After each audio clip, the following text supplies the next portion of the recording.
Hello, everyone, and welcome into episode 151 of the Stomp the Bus Show. I'm your host, Mark Harris, and boy, we have a lot to get to this episode. A lot went on this past week, or a bit over a week since I last recorded, and boy, there's a lot to dive into. But ultimately, I think ASU is in a good spot with the Dillingham stuff as I record here on Sunday morning, December 14th. Please like and subscribe. Please rate and review on your podcast platform of choice. And let's dive into everything. Whew, this was a stressful few days. This was a stressful few days in Sun Devil land. And I will say, I don't think we're out of the woods yet. We're out of the woods yet. But I do think that in the woods analogy, we can see the end of the trail. You know, we can see the parking lot at the trail that's coming to an end. So after all sorts of rumors about, oh, Dillingham is going to go to Michigan, he's leading the offshore betting markets, all this stuff, we all had to look to Saturday's football practice. And of course, he comes kind of out jollily skipping onto the practice field at Kajikawa Fields in Tempe. That looked good. And then Chris Cartman of Sun Devil Source reports on Saturday morning, breaking, Kenny Dillingham and Arizona State are, quote, close to reaching an agreement on contract amendments that would increase his annual base compensation to people familiar, told Sun Devil Source. Discussions have been ongoing for 2 weeks. So when you see that, and I also think you pair this story with a lot of the national media basically saying, yeah, he's going to continue to be at ASU. I think we're about 95% certain that he's going to stay. Now, the only reason I say I'm not like 100, 2 toes down, like I just, as a fan, I would love to just have it be official and or Michigan just hires someone else. They hire Jed Fish. They hire Kyle Whittingham. I think Kyle Whittingham would be a great coach for Michigan for 3 years. I mean, Utah is kind of like Michigan light. And it was, side note, it was just very interesting that he steps down and then it comes out that he's not retiring. So I think that's something to keep an eye on. Anyway, I think we're good. And I think if you listen to his press conference closely, you know, a lot of Michigan fans are still like, oh, well, he didn't officially deny anything and all this. Like, and they have a kernel of a point. But if you really listen to it, obviously he talks about how, you know, his family lives right next to him, all that stuff. But then he also has an interesting quote. And he says, this is from PHNX Sun Devils, it's a great opportunity for somebody. Look, I don't think he's saying that if he's really planning to go to Michigan. You know, if now it would have been great if he added else at the end of somebody, right? If it's a great opportunity for somebody else. But when you say a great opportunity for somebody, like that implies you're not talking about yourself, you know? And so I just think we can mostly take a deep breath here. I'm not totally like I said, I'm like 95% in the positive category of like I feel good that he's going to stay at least for one more year. You know, I saw a report that the Giants want Marcus Freeman, and then we have to go through all this with Notre Dame coming open, and then if Michigan hires Kalen DeBoer, would Alabama want him? Like, I'm really hoping that like some of these blue blood jobs just stay closed for this hiring cycle, because I'll be honest, I was really nervous this week. I was really nervous, especially on Friday night. And, you know, I know that Dillingham has reportedly turned down some jobs in the past, but I feel like it's just sometimes like you just never know when the job is going to come his way that he'll be like, ooh, like this is the opportunity for me to leave. And even though it seems like that's out of his character, like my thing is like, we don't actually know these people, you know, we have a parasocial relationship with these coaches and athletic figures, right? We only see what we see from their media appearances and all that. So I think that if you're like, I know some ASU fans and some media have just been like, oh, he's never going to leave. And I get where they're coming from. And so far, they've been proven right. That's not how I operate as a sports fan. I wish I could. I am a sports fan that I need to see triple zeros on the clock to really be 100% certain that my team's going to win. I always get nervous whenever my team is up in a blowout and then the other team kind of makes the garbage time run, and it's like, oh boy, like, are they going to recover the onside kick? Are they, because it just stems from the fact that I've watched so much sports, and like sometimes these comebacks do happen. Sometimes these coaches say things that like ultimately they word it a specific way and then they leave. So like I am not 100% 10 toes down like, oh, he's definitely not leaving. But it seems pretty unlikely. It seems like when Cartman is tweeting something like this out, and with more detail, obviously, if you follow ASU football enough, you know that Cartman is on his sources. He's the foremost ASU sports media member, right? And so if he has this story, and let's go to the story itself, share this tab. Okay, I'm going to read the first. So this is the sources. ASU Dillingham close to agreement on new contract terms. I'll read the subheading. Even though Kenny Dillingham's existing contract calls for an automatic one-year extension through 2030 and a $200,000 raise next year for achieving 8 regular season wins in 2025, his agent and Arizona State are discussing a revised agreement that would include a raise in base pay.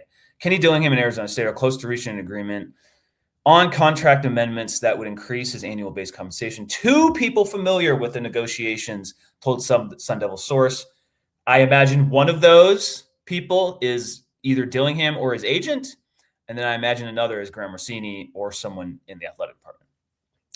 Contract discussions have been ongoing between ASU's athletic director, Graham Rossini, and Dillingham's agent, Clint Dowdle, for about 2 weeks since the conclusion of the team's regular season. The conversations continued as widespread speculation on Friday contributed to Dillingham being listed as a strong favorite to become Michigan's head coach on multiple betting platforms.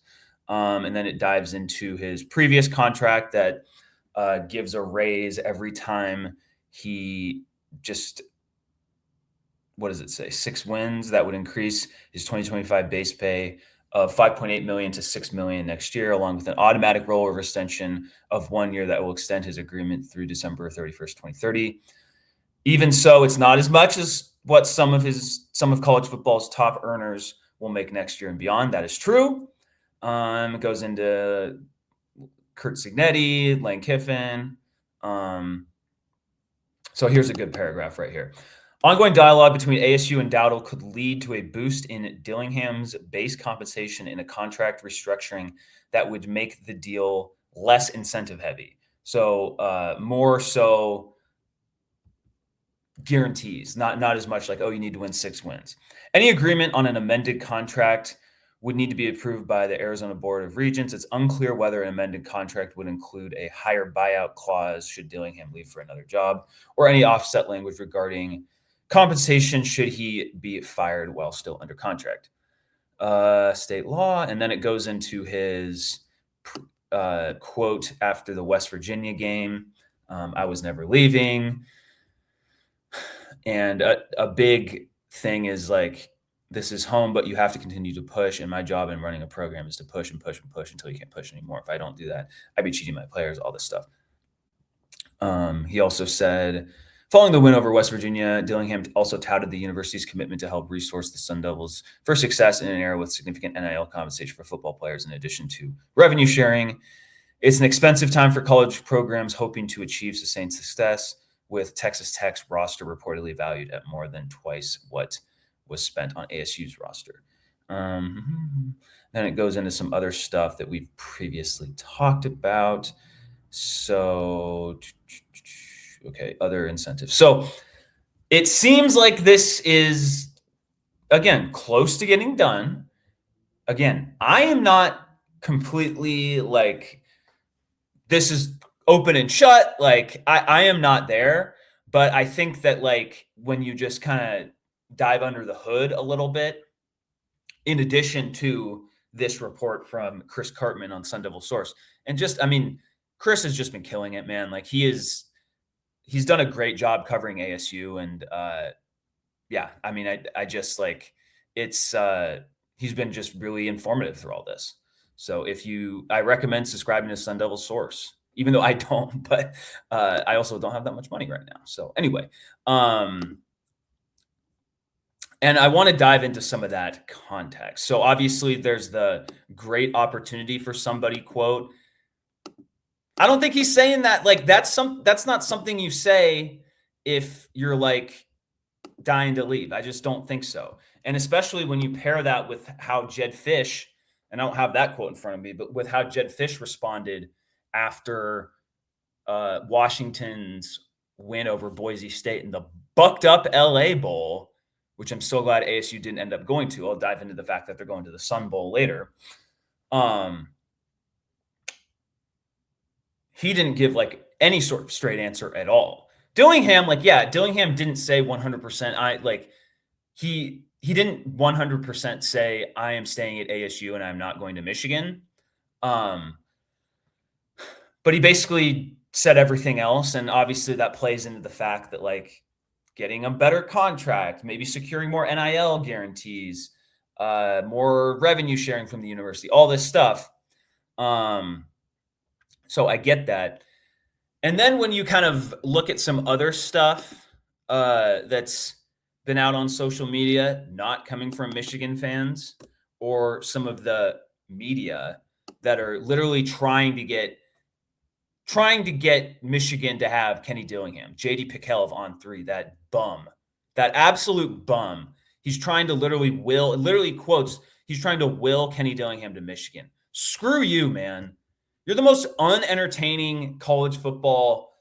And I'll pull up that tweet. It's not even coming up. He's just one of the most unentertaining college football media members out there. And I like look at like a lot of other media members were doing that similar type of thing, but like at least Ari Wasserman is entertaining. Andy Staples is insightful. Josh Pate has a good show. Like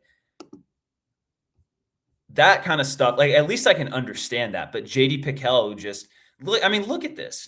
I am going to will Kenny Dillingham to Michigan into existence. Screw you. Screw you. And I'm glad people are roasting his ass, including Ohio State fans who ASU has formed an interesting alliance with over these past few days. And so, I just that part is really annoying. Like, I understand some of the Michigan fans being like, oh, it's not done yet. This is what you say before you leave, all this stuff. Like, there's some cope in there and there's a kernel of reality they can cling to. But these national media folks, I mean, they can, I'm not going to swear, but they can go jump off a bridge. I don't know, a short bridge into cold water and live. I'm not advocating anyone kill themselves, but like, come on, man. Like, this is so freaking annoying. And it's why so many people hate so much of the college football media. It's pretty freaking annoying. So I had to mention that as well, but just absolutely frustrating as an ASU fan to see this. Anyway, I go to Marcus Arroyo's Twitter page. Why do I do that? Obviously, he's retweeting about getting Weston Nielsen. I'll talk about that later. That's a big pickup. Interesting retweet here of Brad Denny of 3TV 3TV CBS 5. So ASU football fans today. Kenny Dillingham is staying. Check. 4-star QB commits. 77 and sunny. Currently 17 and cloudy in Ann Arbor. It was a good day by Ice Cube. I don't think Arroyo is going to retweet a tweet that says Kenny Dillingham is staying if there's real uncertainty behind the scenes. I think that I just don't think that he would do that. I think that these coaches are very aware of what they put on social media, as they should. And so if he's retweeting that Kenny Dillingham is staying, That's a good sign. That's a good sign for us. I also want to show a tweet from Arizona State sports information director Doug Tamaro. And, he's interacting with fans, all this, talking about the basketball game from last night, which I'll touch on later in the show. But this is an interesting tweet from Saturday night. Cheers to CKD, but also thrilled. This means his staff will be here. Sure, there might be someone getting better gigs, but he has assembled an amazing bunch of coaches, dads, husbands, and friends that are amazing to work with. Real ones. Again, this is the Arizona State SID. He is very connected inside the program. Obviously, he works for the athletic department. So when he's tweeting out that thrilled that his staff will be here, again, it hasn't been official yet, but when you have the ASU offensive coordinator and the largest sports information director at ASU both putting things on social media that are like, yeah, he's staying, I think we're good. I think those two pieces of context paired with Dillingham saying it's a great job for somebody, and then along with the Chris Cartman report, you add up all those things, and it just seems very unlikely that Dillingham is leaving for Michigan this coaching cycle or somewhere else. So, yeah, those are just things to consider. Look, I'll be honest, and if you were following me, I was kind of freaking out on Friday. I'll show you my tweets because again, like I mentioned earlier, I'm just not wired to be like, oh, it's just definitely going to work out. Like, no, I don't feel that way. And again, I'm not even totally feeling that way now. I do recommend people listen to the whole 12 and a half minute press conference that Dillingham had on Saturday morning. That is on Brad Denny's page. But look, if you go down, okay, so this is December 12th. This is on Friday. I don't know what to make of any of these Dillingham to Michigan rumors, but I'm not going to feel comfortable until this whole thing is officially done. Local media can say what it wants, but it just feels like there's a lot of smoke. There's like a sliver of me that still kind of feels this way, but much less. And then again, when I'm tweeting out, if Dilly leaves, we should target these guys, Sean Lewis, Dan Mullen, Jason Eck, Brennan Marion, and then, just me venting about how annoying it is to follow all this stuff. You have Dillingham kind of walking into practice in a jolly mood. Again, that was a good contextual, like, okay, it doesn't seem like he's leaving. And then obviously the stuff with Cartman comes out. So what I'll say is, like, I don't want to say we're in the clear, but I think we're in good shape when it comes to this. And again, I get it. Nothing is official just yet as of Sunday morning. But it does feel like we've weathered the storm on this. And if this does come true, if this does come to pass, that Dillingham continues to be with ASU, full credit to Graham Rossini and even Michael Crow for getting this done and creating an environment that is appealing to Dillingham to stay.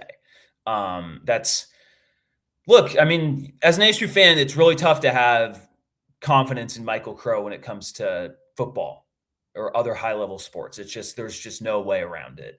And again, I've defended Michael Crow as it comes to his overall role at Arizona State.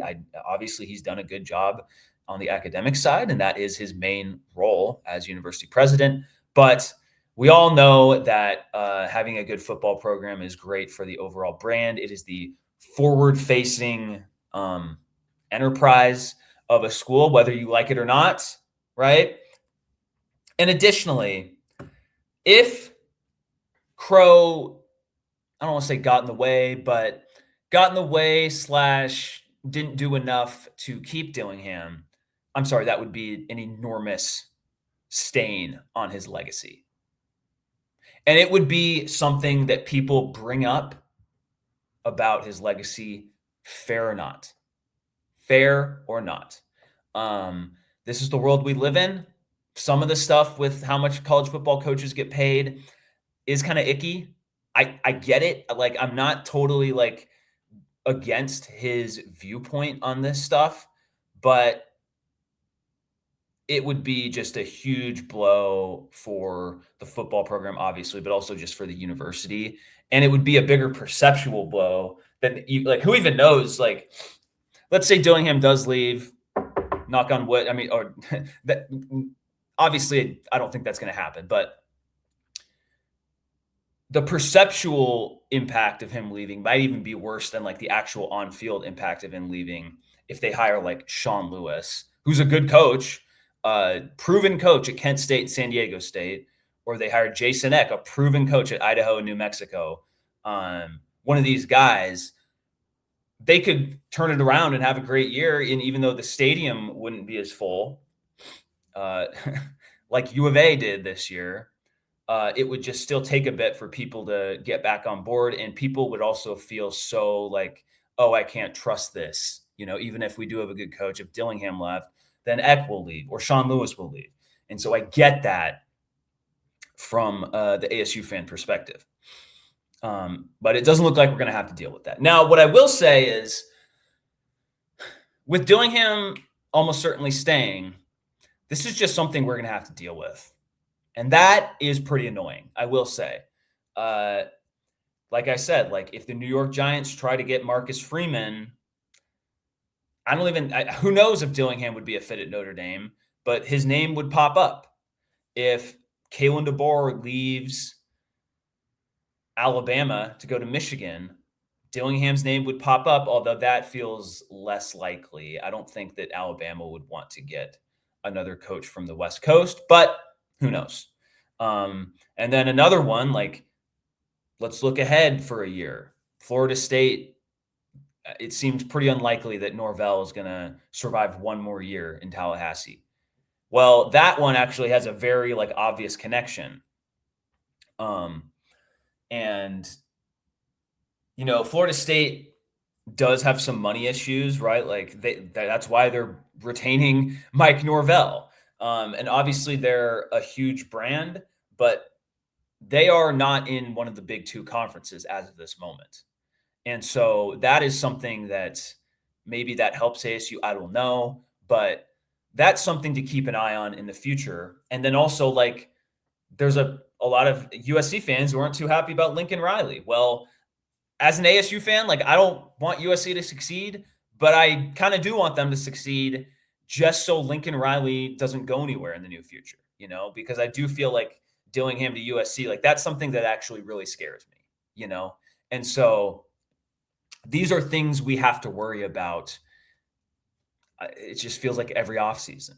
So, yeah. And then like when you pair it with the fact that Leavitt is going to transfer, it's a very easy connection that people make of like, oh, well, I mean, he sees that like you can't keep Leavitt, and so it's perfect time for him to leave, and ASU's poor and all this stuff. And it's like that's a very like generalized version of it, but like there is some truth to that. Now it does seem like the Leavitt stuff, and I guess we can kind of transition into that.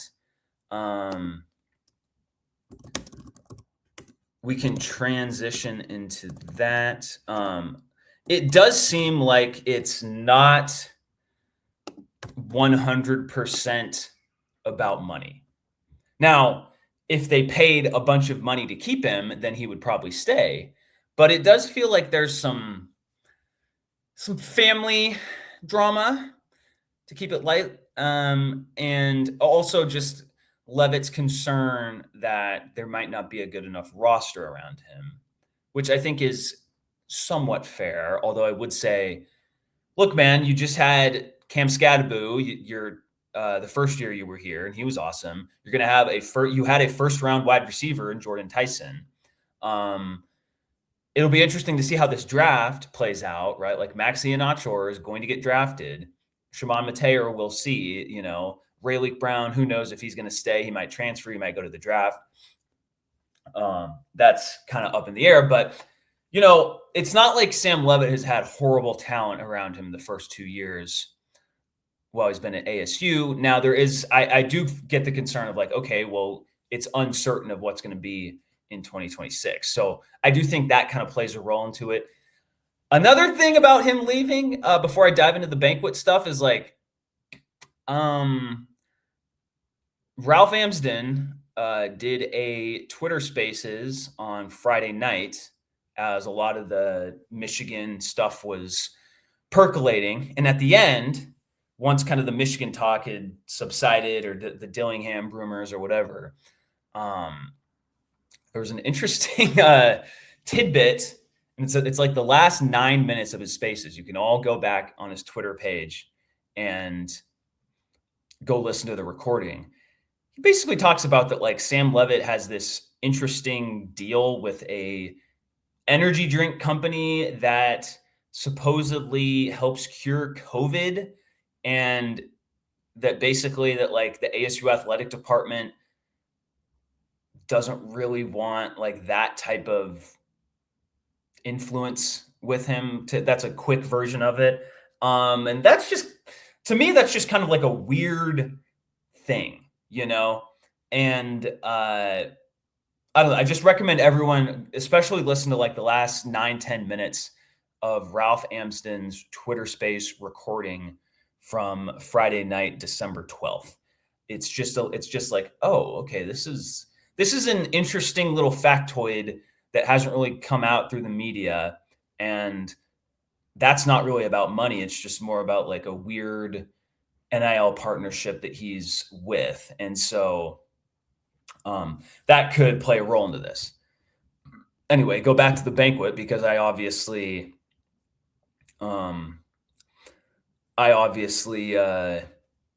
waited a bit to record, and I'm kind of glad I did, because there's just been so much stuff that has popped off, and now we're relitigating him going to the banquet. So this first reported by Cartman on literally a week ago, December 7th. Breaking: Sam Leavitt was the lone captain and not at ASU's banquet tonight, per several people in attendance. The other captains went on stage individually. When it came time to honor Leavitt, Dillingham told the audience that he, quote, wished him well in whatever his future may hold. So obviously, like, I'm just going to say, like, dude, just go to the banquet, man. That's just such a bad look. It's a bad look. I'm sorry. And whoever's in his ear, or whether it was his decision, like, man, like, you fought with these guys, and it's just disrespectful to the other seniors and the other captains and the rest of the teammates to not show up for that. And so it's a bad look. And then an additional little thing with Cartman saying a week ago, per several people in attendance, that tells me the people there, the team parents, other, figures around the program, potentially some players, they were not happy with him not showing up. And that's pretty interesting. Ralph, who hasn't really been a huge fan of Leavitt this whole time, has said things that's like, oh, the team culture will be better. So, like, I do think whenever all this stuff kind of quiets down, it'll be very interesting to learn some behind the scenes stuff of Sam Leavitt at ASU. I will say that, like, with him leaving, I had a tweet. I'll pull it up later.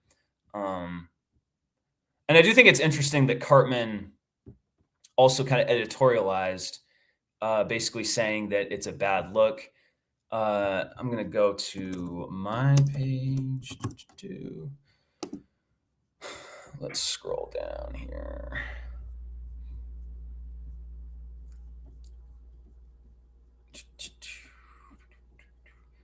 Okay, so yeah, I don't want to repeat the same mistakes we made with Jaden Daniels as fans, but this is my take on it. Sam Leavitt is a good QB, and I'm not going to downgrade his ability just because he's leaving. He played a big role in ASU making the college football playoff. All true. Like, Sam Leavitt's 2024 season, I'm sorry, like you can pick at certain things. You can say through the game losing int against Texas in the Peach Bowl, and that is true. He was awesome last year. He was an awesome quarterback last year, and I understood why that was followed up with so much offseason hype in 2025. So that's my first take on it. Here's the however, here's the but. However, his 2025 production can be replaced or even surpassed by a portal quarterback addition. There are a lot of guys out there. And that's this last little blurb here. This isn't being disrespectful to Sam Leavitt. It is simply looking at his stats this year and saying, hey, you know what? Like, the next quarterback that ASU grabs from the portal more than likely will not be as talented or as good as Sam Leavitt, but that doesn't mean they can't produce at a similar rate or even a potentially higher rate.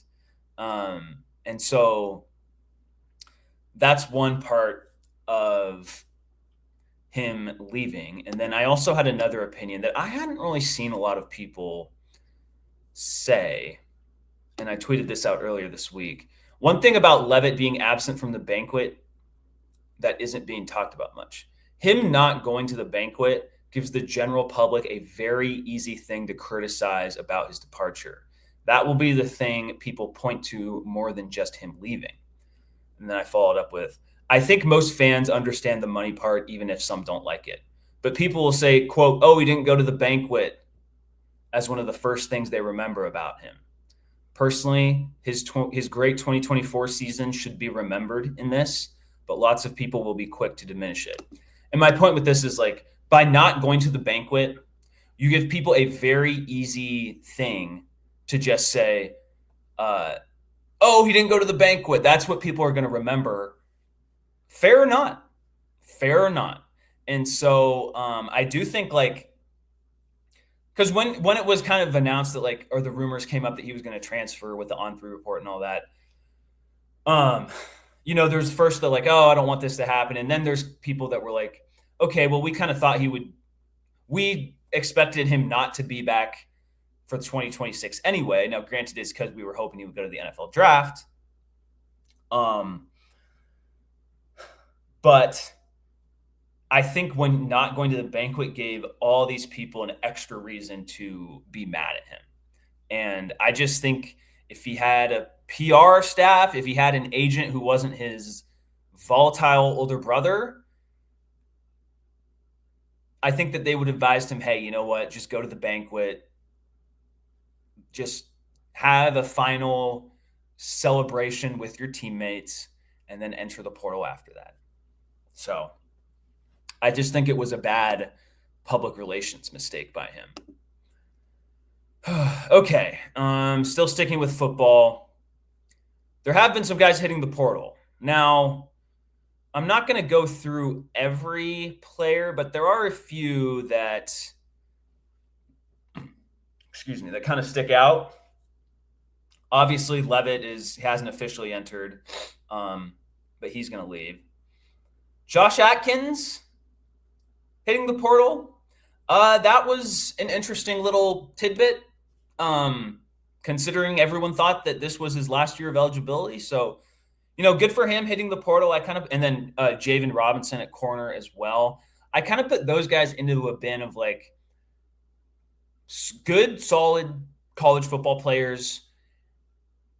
NFL future is unclear.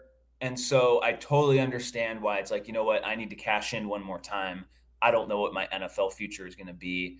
And I get that. So, and additionally, like, who knows if they were even slated to start again next year, right?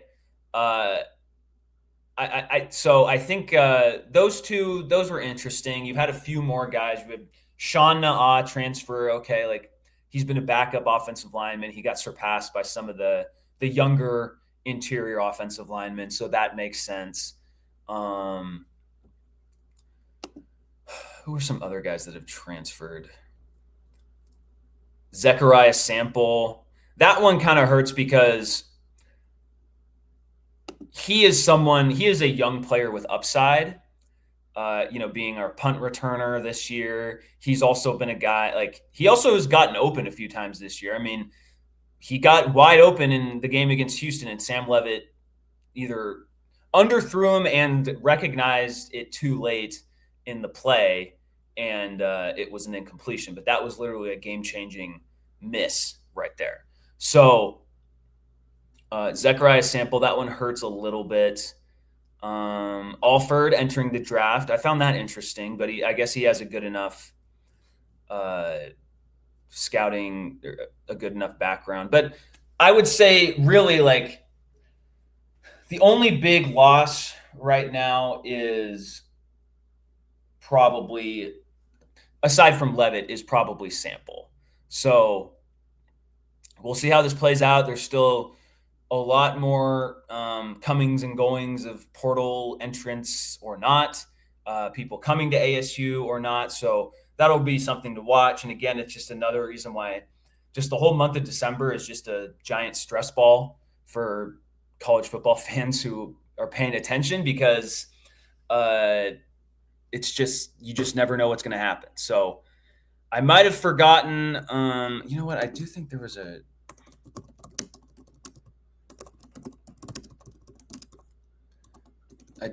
a transfer portal tracker.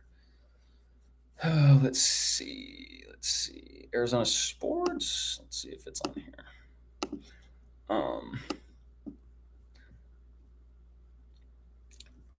Let's see here. Okay. Joey Sua. Okay. Like, again, he's a backup offensive lineman. Tate Romney, I mentioned last episode. Tight end, Colson Aarons, backup tight end. Jaden Fortier, backup, dealt with some injuries, never really found his footing here. So if you look at these 9 players, I would say Sua, Fortier, Ahrens, and Naa are just backups leaving. No big deal. That's just how the portal works. I would put Romney, Robinson, and Atkins into the decent overall players bin, but I can also understand why they're leaving to have a more guaranteed pathway to start / get one more bag because their NFL future is uncertain. Zechariah Sample is the young player that I would really wish it would have been great to keep him. So that one hurts a little bit. And then obviously Leavitt's a big loss. Like, it's going to be tough to replace him, but I also think that he's not irreplaceable at the same time. So that's a good little write-up right there from Arizona Sports. So we'll see if there's more guys who enter, that'll just be something to watch. All right, let's go to the, oh wait, here we go. ASU is going to a bowl game. They will play in the Sun Bowl on New Year's Eve. They're playing Duke. I'll say this, like, I get why people don't love El Paso, and I get the disappointment that like ASU goes to the Sun Bowl all the time.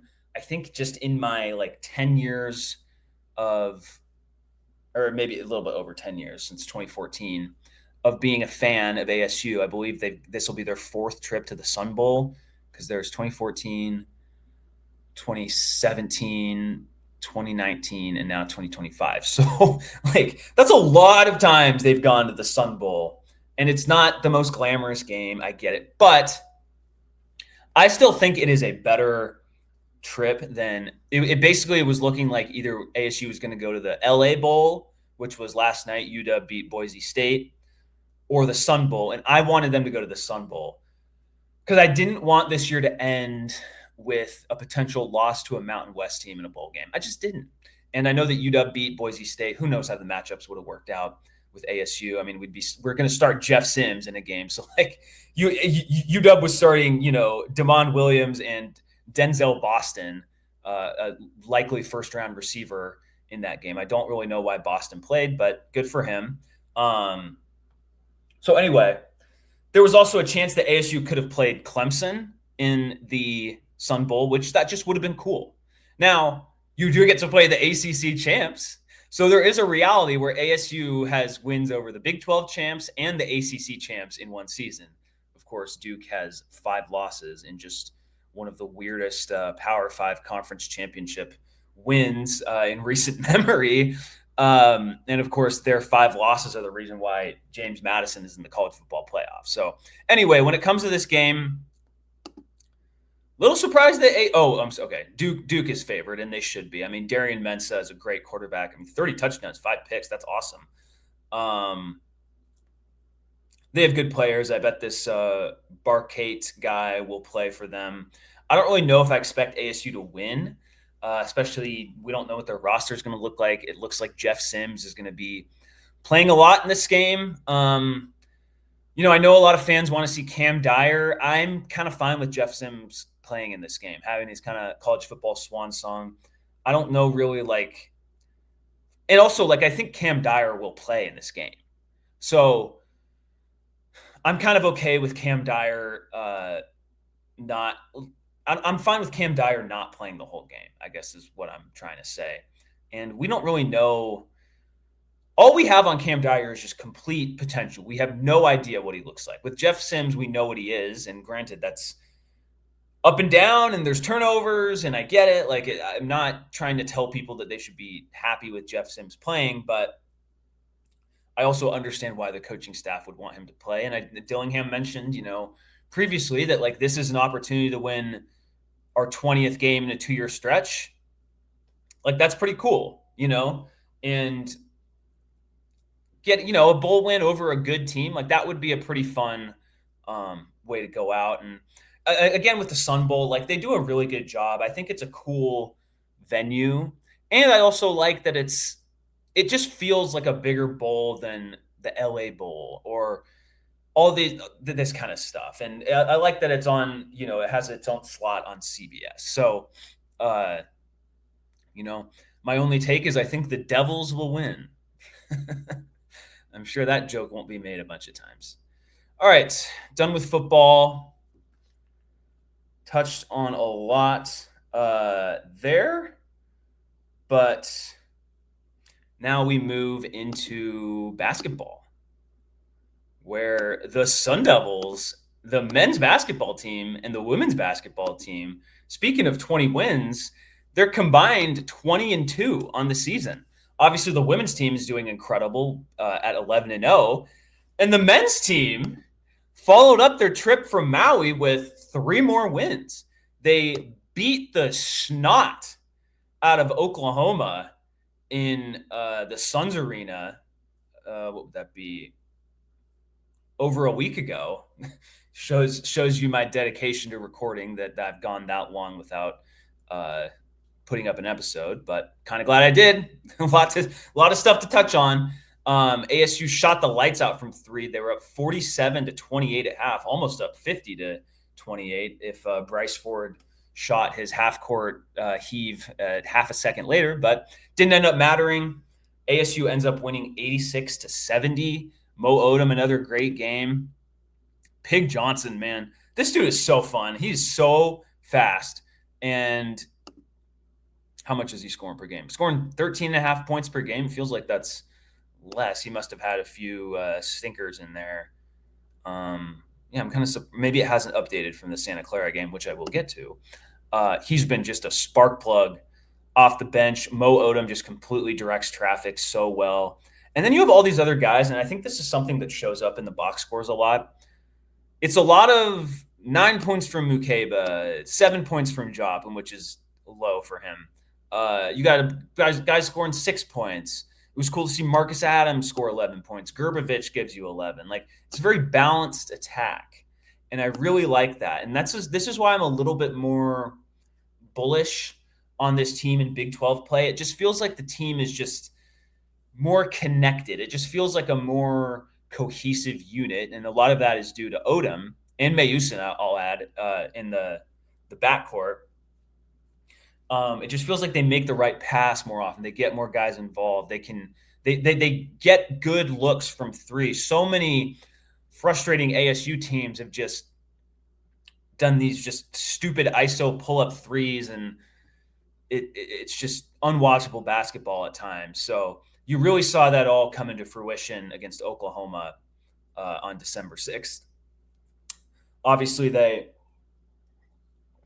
take care of Northern Arizona earlier this week, and then on Saturday night, they trail 17 points at half. Bobby Hurley gets tossed. It's looking like a bad loss in the Jack Jones Classic. No relation to former Arizona State cornerback Jack Jones, funny enough. You look at the win probability, it's all over the place. They were down by 19 points at one point early in the second half, but they outscore Santa Clara, who's a good team. They outscore Santa Clara by 20 points in the second half. Jop has 15, Gerbovich 13, Johnson 15, Mo Odom 12. You get Mukeba and Mayusin both with 8. Marcus Adams gives you 7 points. Like, it's a very just balanced attack, right? And like, you add in the defensive pressure, and you got Nick Irvin on the sidelines, going crazy. And man, like, this is awesome. We're 9-2, and look, like, this was a tough. Like, I think I saw that ASU went up in the net like by 14 spots from like 63 to 49 just with this win over Santa Clara. Because while Santa Clara is in the West Coast Conference, they're a pretty good team. Let's look through they beat Xavier. Nevada's usually a pretty good Mountain West team. They beat Minnesota. So like, they have some decent wins. They have a win over a Big Ten team. They have a win over a Big East team. They win over a Mountain West team. And so they're not bums. And I mean, Santa Clara's put dudes in the NBA, Jalen Williams and Podziemski on Golden State. They had size. Like, this is a real program. And ASU was able to get the win, man. It was not the most fun game to watch start to finish. Obviously, the first half was tough. And then it was really fun in the second half until the end, when ASU just couldn't close out a possession. They turned the ball over 3 straight times in very frustrating fashion. They probably should have won by like 5 points in all reality. But you know what? Doesn't matter. They all count the same. Huge win. And now you look ahead at the schedule for Arizona State men's basketball. And before conference play, when they host Colorado on January 3rd, they're at UCLA on Wednesday, 8:30 tip at Pauley Pavilion. That's a true road game. I don't expect ASU to win this one, especially, like, let's look at UCLA's losses. They're not going to be ranked anymore. So they played Arizona very tight, and Arizona looks incredible so far. Only a 4-point loss to the Wildcats. Lose to Cal, okay, but they beat Washington, they beat Oregon, and then they lose to a good Gonzaga team. My point with this is just like, I think ASU is capable of beating UCLA, but I think when you have the wins over Oklahoma, Texas, Washington State, Santa Clara already in your back pocket, this is a loss that you can afford as an Arizona State team. Now, obviously, you want to win all the non-conference games you can. You want to win every game that you can. But by beating Santa Clara and all these other wins that they've gotten, a loss to UCLA, they don't need this win the same way they maybe would have had they lost to Oklahoma and Santa Clara. So kind of just a good opportunity for ASU to just test themselves against another good opponent. Mick Cronin's a good coach. UCLA is, like I said, like, they're pretty good. And it'll be a fun game to watch on Wednesday night. And then last conference or a non-conference game of the year, ASU host Oregon State. This should be a game that ASU wins. Oregon State 6-5. They're in the West Coast Conference as well. I mean, good for them. They've beaten Vermont, Southern Utah, Montana State, but they don't have any. I mean, they lost 5 in a row. They lost to Evansville, Oregon, UMass, Cal Baptist, Iona. Like, this is a mid-major team, and so ASU should beat the Beavers, and I expect them to. And then Either way, you're probably going to enter Big 12 conference play at either 11-2 or 10-3, and that sets you up, right? That sets you up in the Big 12 where there's going to be some games that you're just not going to win in the Big 12. It's just not going to happen. But if you just bank all of these non-conference wins, which we have seen Bobby Hurley teams do in the past, and sometimes it results in them barely sneaking into the tournament, and sometimes it just results in a complete collapse in conference play. Either way, like it at least sets you up well heading into conference play, and it's better to win the non-conference games than not, even though we are all scarred by so many horrible conference play performances by ASU over the past few years. Women's team, we don't have any scars with them this year. My God, they are kicking ass. They go to Penn State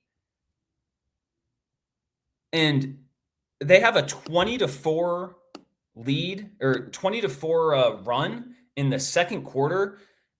Just kill them. Gabby Elliott, 27 points in that game, 16 points on the season. A fantastic pickup by Miller. I want to be for sure about that. Yes, she was against her former team, ironically. Wow, 6th season of college basketball. Yeah, good for you, Gabby Elliott. Don't want that, Amazon. But I mean, it's just been quite the turnaround, man.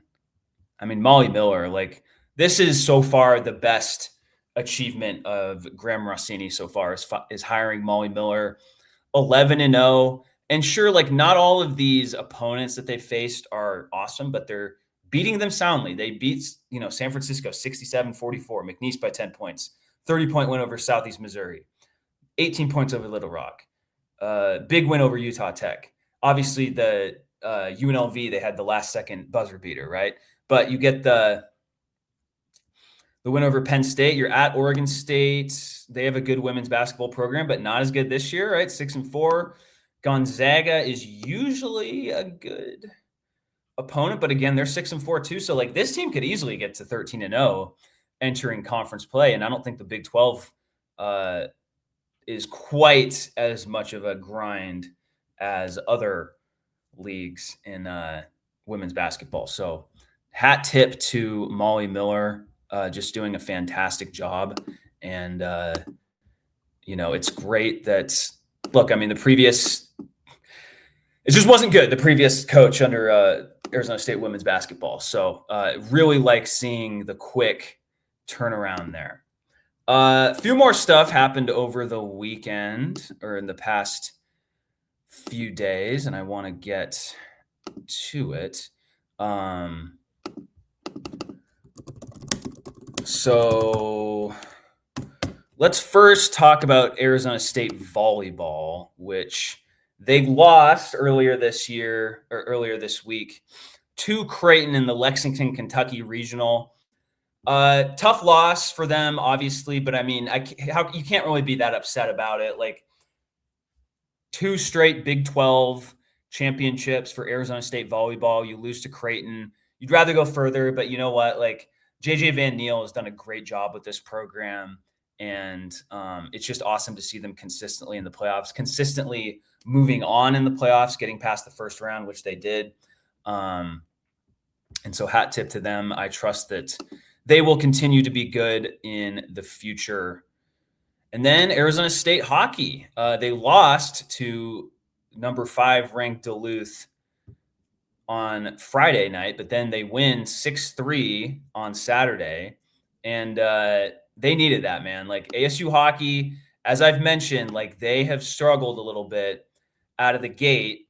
They're still 8-9-1 overall, which is not great to be under 500 at this point. And I'll share that schedule. But they've kind of, with, I'd say the past 3 weeks, they've kind of level set. You get blown out by Denver, then you win in overtime.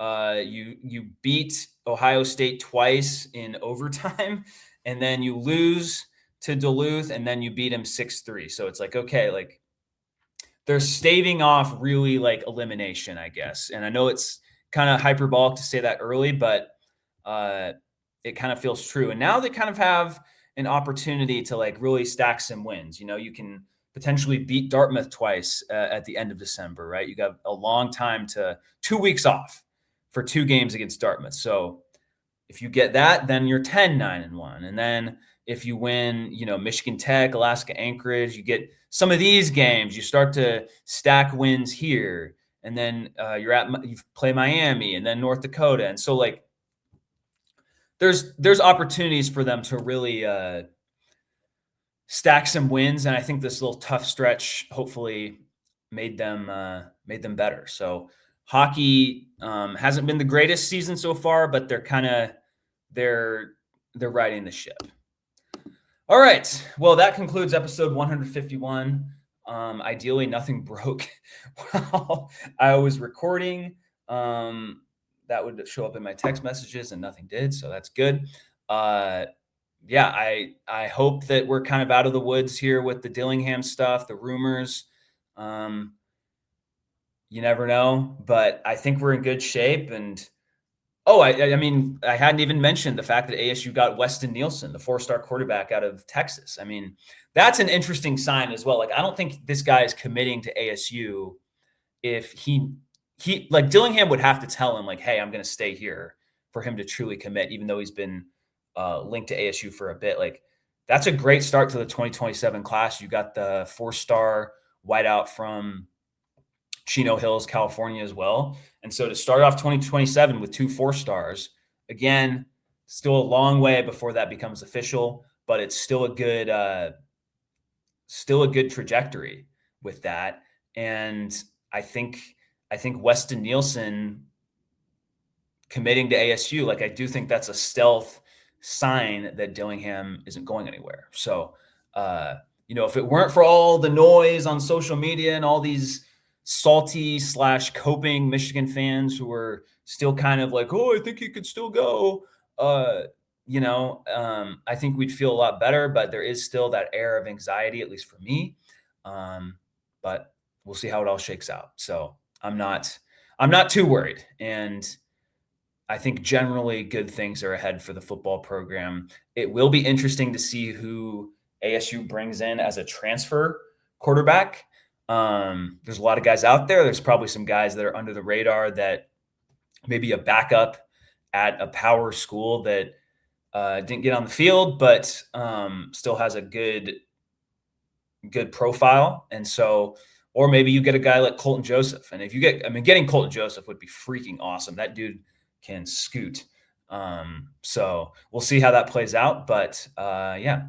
All right. Please like and subscribe, rate and review on your podcast platform of choice. And as always, go Sun Devils.